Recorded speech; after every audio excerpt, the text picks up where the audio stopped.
Hello అండి, నమస్తే. ఈరోజు క్యారెట్ కర్రీ ఎలా చేయాలో చూద్దామండి. ముందుగా క్యారెట్స్ని ఈ విధంగా తురిమి పెట్టుకోవాలండి. ఈ విధంగా తురిమి పెట్టుకున్నట్లయితే పిల్లలకి తినడానికి ఈజీగా ఉంటుందండి, ఇష్టపడతారు చాలా. ముందుగా కొంచెం ఆయిల్ పోసుకొని దాంట్లో కొంచెం తిరగమాత దినుసులు వేసుకొని వేగిన తర్వాత అందులో ఉల్లిపాయలు వేసుకోవాలండి. తర్వాత అందులో కొంచెం కరివేపాకు వేసుకున్నాను. ఈ విధంగా కరివేపాకు కూడా వేసుకొని అది కూడా వేగిన తర్వాత అందులో నేను 2 పచ్చిమిర్చిని కట్ చేసుకొని పెట్టుకున్నానండి. అవి కూడా అందులో వేసుకున్నాను. వేసుకొని అవన్నీ ఒకసారి గరిటెతో తిప్పుకొని అవి దోరగా వేగేంత వరకు వేయించుకోవాలండి. ఇదిగోండి, ఈ విధంగా వేగిన తర్వాత అందులో మనం ముందుగా తరిగి పెట్టుకున్నటువంటి క్యారెట్ని అందులో వేసేయాలండి. క్యారెట్ తురుముని, ఈ క్యారెట్ తురుము మొత్తం కూడా అందులో వేసేసుకున్న తర్వాత ఒకసారి గరిటెతో తిప్పుకోవాలండి.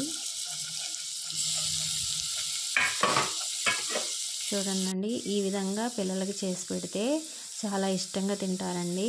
మధ్యాహ్నం లంచ్ బాక్సుల్లోకి చాలా బాగుంటుందండి పిల్లలకి. ఈ విధంగా కర్రీని రెడీ చేసుకోవాలండి. కొంచెం ఈ విధంగా గరిటెతో తిప్పేసుకొని దాన్ని మూత పెట్టేసుకోవాలండి.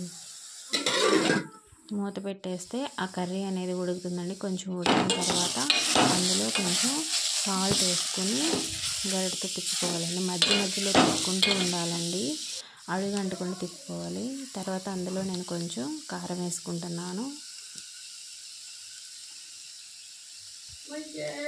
రుచికి సరిపోను కారం వేసుకుని ఒకసారి కర్రీని తిప్పుకోవాలండి. మళ్ళీ నేను మూత పెట్టేసి ఉడకనిచ్చి చూడండి, ఈ విధంగా ఉడికింది కర్రీ. ఉడికిన తర్వాత అందులో నేను కొంచెం రైస్ అనేది వేసేసానండి. ఈ విధంగా రైస్ వేసేసి ఒకసారి దాన్ని అంతటిని కూడా మిక్స్ చేసేసుకున్నానండి. చూడండి, వీడియోలో చూపించిన విధంగా రైస్ ఆ కర్రీలో కలిసే విధంగా మిక్స్ చేసేసేయాలండి. ఈ విధంగా మిక్స్ అయిన తర్వాత అందులో నేను కొంచెం ఒక నిమ్మ చెక్క అందులో పిండుకున్నానండి. సీడ్స్ అనేవి తీసేసి నిమ్మరసాన్ని అందులో పిండానండి. అదేవిధంగా అందులో నేను కొంచెం కొత్తిమీర కూడా వేసుకున్నానండి.